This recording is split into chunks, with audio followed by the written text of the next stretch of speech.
안녕하십니까. 진로진학의 나침판의 신동우입니다. 수능이 다음 주 목요일입니다. 참 학생들 많이 쫄리겠어요. 하지만 뭐 그동안 하던 대로 열심히 하시면 될 것 같고요. 수시에서 확실히 붙을 것 같으면 정시는 대충 때우셔도 상관없습니다. 참, 이런 말씀을 드리니까 얼마 전에 한 학부모님이 댓글에 수시 학생부 종합전형으로 대학을 가려고 하는데 수능 정시는 치르지 않아도 되냐고 물었던 이 댓글이 있더라고요. 당연히 치르지 않아도 됩니다. 다만 이제 다른 학생들을 위해서 밑에 깔아주러 갈 필요성은 있어 보입니다. 이거 농담입니다. 가든 안 가든 마음이고요. 알아서 하시면 됩니다. 다만 이제 학생들에게 뭐 나름대로 유종의 미나 이런 것 때문에 치르게는 하죠. 하지만 냉정한 의미에서는 치르지 않아도 되죠. 시험 치를 때 얼마나 고통스러워요. 나는 치르지도 않아도 되는데 라고 생각하면서 그 앉아있는 시간이, 하지만 이제 유종의 미, 그걸 치른다 그래서 유종의 미인지는 모르겠습니다만 어찌됐건 유종의 미라고 생각한다면 가도 되고, 그렇지 않다면 안 해도 되는데, 참 고민스러워요. 안 가도 됩니다. 안 가도 되는데, 인생을 조금 더 산 사람 입장의 교사들의 경우에는 가서 시험을 치르라고 합니다. 어떤 것이 맞는지 아직 잘 모르겠어요. 오늘은 제가 그 학생부 종합전형에서 또 하나의 댓글 때문에 이거를 하는데요. 그 어떤 학부모님이 이름은 뭐 지우신 것 같아요. 댓글의 내용을. 그렇지만 뭐 있는 내용 플러스 말씀을 드리면, 학생부 종합전형에서 1등급과 2등급의 차이, 2등급과 3등급의 차이, 3등급과 4등급의 차이는 존재하지 않습니다. 그러니까 등급이 낮아도 상관이 없다는 거죠. 다만 예를 들어 서울대를 지원하면서 내가 4등급이다 5등급이다 뭐 지원이야 가능하겠죠. 그렇지만 합격하기는 매우 곤란할 겁니다. 물론 이 학생의 학교생활 기록부가 정말로 탁월해서 그래도 그렇지 5등급이면 좀 너무한 거 아닌가? 아니야, 그래도 과거나 또 다른 면에서 보면 가능할 수도 있지 않을까 싶기도 합니다. 다만 그러니까 이게 아이들마다이든 학교마다이든 상황이 너무 다르기 때문에 나오는 현상이기도 하죠. 그래서 뭐 제가 오늘 주제는 뭐냐면 등급이 학생부 종합전형으로 대입을 치른다고 하면 등급이 낮아도 상관이 없다라는 주제를 가지고 얘기를 하려고 하는데, 다만 그럼에도 불구하고 학생부의 기록은 기본적으로 등급과 관계 있게 선생님들이 기록을 해주죠. 다만 매우 뛰어나게 공부는, 그러니까 이게 뭐죠? 내신 등급은 낮아도 기록이 좋은 경우 학생들이 있습니다. 그럼에도 불구하고 이 학생이 뛰어넘을 수 있는 대학들도 있죠. 근데 그런 걸 무시하고 보게 되는 학교생활 기록부가 있다는 거죠. 그런데 그 학생부가 너무나도 가끔 있다는 거죠. 그러니까 결국은 이 학생이, 그러니까 그 학생 개인의 역량이 뛰어났던 거죠. 그렇기 때문에 합격하는 거거든요. 그러니까 예를 들어 내가 1등급에서 2등급으로 떨어져서 쭉 갔다고 한들 그럼에도 불구하고 1등급에 준하는 대학에 갈 수 있다라는 거죠. 마찬가지로 3등급에 있는 학생들이 또는 4등급에 있는 학생들이 2등급 때의 대학을 가거나 또는 1등급 때 후반대에 있는 1.1등급이 아니라 1.6789 등급에 해당하는 대학에 갈 수 있는 거죠. 갈 수 있습니다. 그러니까 등급과 상관없이 자신의 공부를 여기서 얘기하는 공부는 꼭 그 내신 등급을 얘기하는 것이 아니라 그 우리 공부라고 하는 의미가 예전에 도울 선생 얘기했잖아요. 공부가 꼭 그 성적을 얘기하는 게 아니라 이것저것 다, 그러니까 학생의 역량을 키워주는 게 공부라고 하는 관점을 얘기하는 겁니다.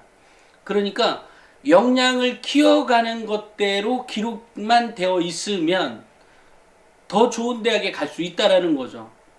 그런데 그런 것들이 예전에는 뭐 1000자, 800자 뭐 이렇게 되어 있으니까 사실은 기록해주는 폭이 넓어졌죠. 하지만 이제 지금의 경우에는 이제 500자 또는 700자 이렇게 되잖아요. 진로 활동의 경우에 700자. 예, 아마 그럴 겁니다. 그러니까 이제 그렇게 되니까 결국은 500자 안에서의 기록인데 500자 안에서 기록해주는 내용이 많이 기록해주고 뭘 하는 게 아니에요.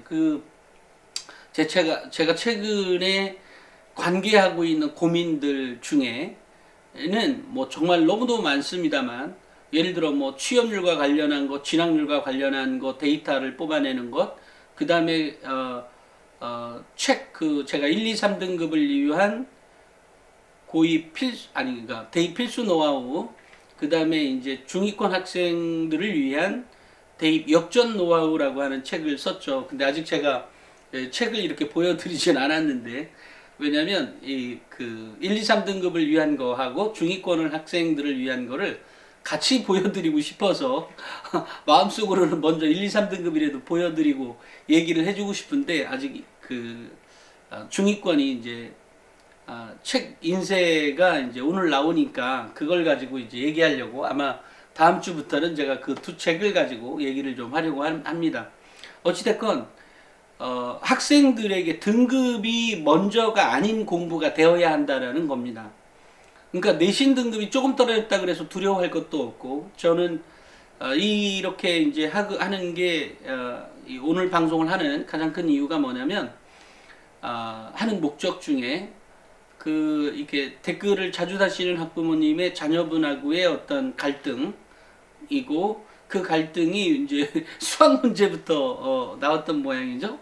그래서 이제 어제 말씀드렸던 게 도움이 많이 되었다라고 말씀을 하시고, 그런데 이제 어느 경우이든 우리 학부모님들에서 생각을 할 때는, 우리 학부모님들이 내신 등급에 지나치게 연연하지 마라라는 말을 꼭 해주고 싶어요.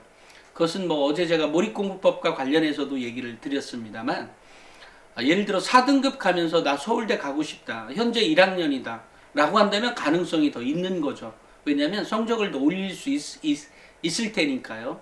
하지만 이제 2학년인데 아직도 4등급이야 라고 한다고 하면, 가능성이 서울대를 간다, 서연고를 간다라는 것은 어렵습니다. 어렵지만 서울대는 불가능하지만 연고대도 어렵냐, 꼭 그렇게 생각하진 않습니다. 가능성이 있는 경우도 있다. 근데 그만큼 학생들의 기록물들이 그만큼 다양하다는 거죠. 정말로 다양합니다. 그런데 그런 기록물들을 이렇게 만들어 갈 때, 제가 어제인가 그젠가에 잠깐 얘기했듯이 학교가 바꿀 수 있는 영역이 있고 학생이 바꿀 수 있는 영역이 분명히 존재한다. 그래서 선생들이 아무리 못 써준다고 해도 학생이 전형을 잘 이해하고 있고 그것을 몸에 부착만 해놓으면 완전 날개를 단다, 뭐 이런 얘기가 되는 거예요. 그러니까 학생이 전형을 정말로 잘 이해해서 준비만 제대로만 하면 훨씬 더 좋은 대학에 지원하고 합격할 가능성이 있다는 거죠. 그것은 여전히 남아있는 겁니다.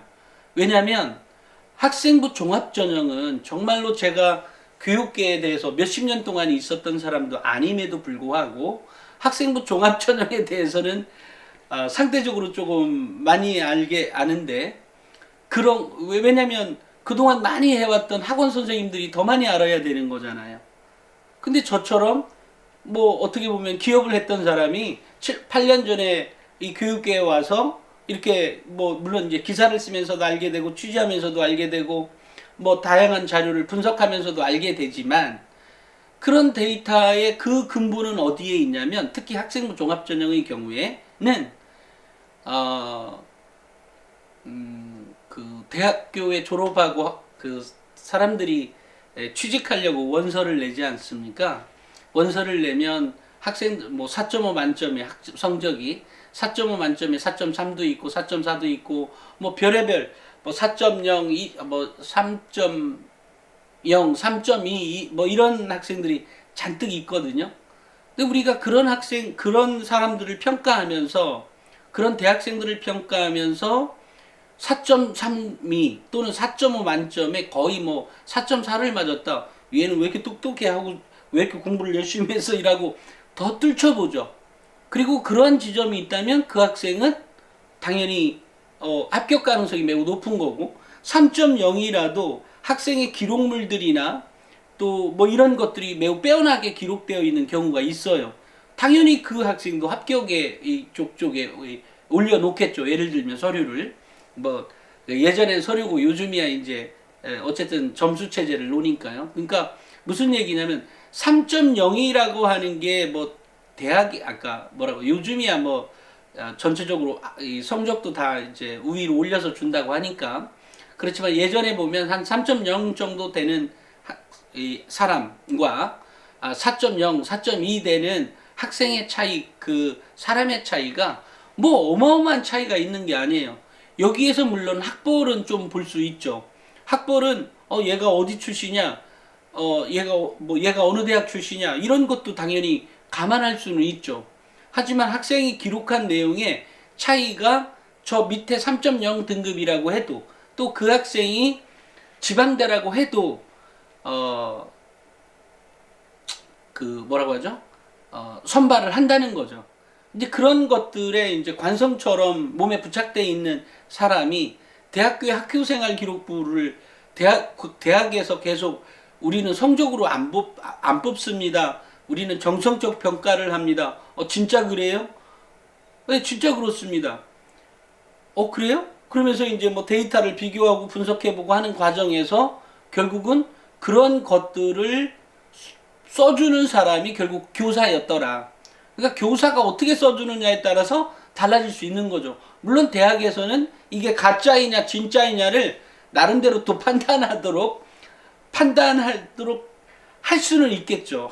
그러려니까 이게 이제 자소서도 보게 되고 자소서가 얘는 이만큼 잘 써져 있는데 자소서는 삐리삐리하게 와 있다. 이거 왜 그래? 애가 정상이 아니네? 이것하면 뭐가 문제가 있을까? 이러면서 대학교에 전화도 해보겠죠. 아니 애가 이렇게 뛰어나게 적혀져 있는데 이 자기소개서는 별로 아니다라든지 아니면 그 학생부는 별로였는데 자기소개서만 뛰어나든지 이런 경우는 이건 매치가 안 되잖아요. 매치가. 또 하나는 그래서 이제 학생이라고 하는 역량이라고 할 때 급이라는 게 있다라는 거죠. 역량에는 급이 있습니다. 근데 그 급이 학교생활기록부에도 기록물에도 있고 자기소개서에 기록되어진 학생의 급이라는 게 있다. 근데 그 급은 글을 잘 쓰는 글빨의 급이 아니라 학생의 역량, 사고력의 크기나 학생의 행동력의 크기나 실제 실천력이나 이런 것들도 다 있겠죠. 그러니까 이런 것들을 종합적으로 보는 거기 때문에 우리 학부모님들이 생각할 때 이거는 이것 때문에 성적 때문에 안 된다. 절대 그렇게 생각하지 않으셔도 된다. 그 다음에 내가 비록 4등급, 5등급, 6등급인데 내가 인서울 할 수 있겠느냐. 현재 2학년인데 당연히 할 수 있다. 다만 6등급이면서 나 인서울 하면서 나 뭐 중앙대 갈 거야. 뭐 한양대 갈 거야. 갈 수는 있는데 그러려고 하면 그만한 공부, 역량이 그만큼 있느냐라는 거죠. 그 있음이 어디에 있다? 학교생활기록부의 기록물에 있다라는 거죠. 근데 1학년 때까지 기록물이 별로도 없는 아이가 2학년 때 기록물이 확 달라져서 오는 경우도 그 경우가 있다면 합격할 수 있지만 그렇게 기록되어지도록 스스로가 변화했느냐를 생각해 보면 그러니까 이 아이의 상태를 보면 그렇지가 않다라는 거죠. 그러니까 변화하려고 하면 이 학생이 어딘가에 1학년 때 그렇게 안 써져 있는 기록물 어딘가에도 분명히 어떤 변화 요인을 줄 수 있는 학생의 기록이 있어요. 아, 얘가 이것 때문에 1학년 때 이렇게 달라진 거고 3학년 때 이렇게 달라진 거였구나를 알게 되는 거죠. 이렇게 되니까 우리 2학년 아직 그 기록물이 완전히 채워지지 않은 거잖아요. 아직 많이 남아 있잖아요. 그러니까 지금 이 순간 공부하면서 깨달음이나 뭔가를 얻었고 뭔가를 뭐 했고 했던 것을 기록해 놓을 필요가 있죠. 물론 이제 제출하지 못하더라도 적어도 자신이 해왔던 수행평가의 내용이나 뭐 소감문, 감상문, 책 읽기, 뭐 여러 가지 활동들 이런 것들에 대한 기록물을 잘 갖고 있는 학생이라면 기본적으로 이 학생은 3, 4등급 이상으로 점프할 수 있는 역량, 능력을 갖고 있는 거예요. 지금 현재. 다만 그 기록물조차도 제가 오늘 얘기한 대로 당장 실천하는 아이, 요것도 가능성이 있어요. 하지만 오늘 당장 이렇게 얘기했음에도 아니 뭐 그냥 그게 뭐가 달라져? 당연히 안 달라지죠. 아니 골을 차야 볼이 있어야 그 볼을 가지고 공을 차야 골링을 넣는 거 아니에요. 그죠? 볼만 있으면 뭐해? 생각만. 볼이 있고 내가 골링을 볼로 차야지 골링이 되는 거 아니에요. 그런 거하고 같은 거예요. 그러니까 역절은 누구에게나 가능한 거다. 1, 2, 3등급도 마찬가지고 4, 5, 6등급도 마찬가지고. 저 9등급인데 가능할까요? 당연히 가능하죠. 학생이 느끼고 지금부터 실천만 하면. 할 거냐 말 거냐는 결국 본인의 역량인 거예요. 그게. 그렇다는 겁니다. 그러니까 내신 성적이 떨어졌다고 또는 당장이 부족하다고 근데 공부를 즐기라고 했잖아요. 수학도 즐기고 영어도 즐기고 즐기는 공부를 해보라고. 성적은 그렇게 되면 자연스럽게 따라오는 부산물이라고 라고 얘기를 계속하고 있는 거거든요. 그래 어제도 제가 뭐 무립 공부법에 대해서 잠깐은 아니지만 어쨌든 얘기한 것도 다 같은 맥락입니다. 그러니 우리 학생 여러분 또는 이 방송을 보시는 우리 학부모님들 정말 어느 경우든 포기하거나 또는 나는 안 되겠지. 그럴 일 없어요. 다 됩니다. 그리고 나는 우리 애는 아예 지금부터 뭐 너무 안 해.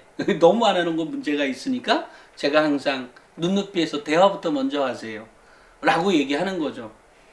얼마 전에 한 학생이 그 광운대학교에 그 입학사정관하고 얘기했던 예전에 방송 찍은 걸 보고 아마 그 제목이 5등급에서 뭐 광운대 각인가 뭐 아마 그런 식으로 적혀져 있었던 것 같은데 근데 그 학생이 저는 강원대가 목표입니다라고 해서 이렇게 댓글을 다른 거예요. 1학년인데 너무 제가 그 애를 보지는 못했지만 너무 이뻤습니다. 당연히 가능성이 있죠. 아마 성적이 낮아서 어떤 목표를 강원대로 정해 놓은 거겠죠. 성적이 1등급이면서 나 강원대 갈 거야 이런 목표는 아닐 거 아니겠어요. 성적이 비록 4, 5, 6등급에 깔려 있는 그 밑에 있는 학생일 수 있습니다.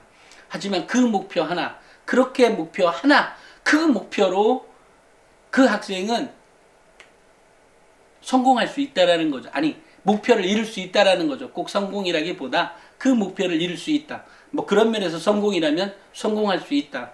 이런 생각이 듭니다. 그러니까 어느 경우도 실망하지 말고 정말로 제가 늘상 하던 대로 말씀만 실천해 주시고 도전해보고 이렇게 협업해서 만들어만 갈 수 있다면 뭐 우리 학생 또는 우리 학부모님의 교육도 성공할 수 있고 우리 학생의 목표도 이룰 수 있다고 생각을 합니다. 누구든지 가능하다라는 얘기를 꼭 다시 한번 드리고 싶습니다. 오늘은 여기까지 하겠습니다. 감사합니다.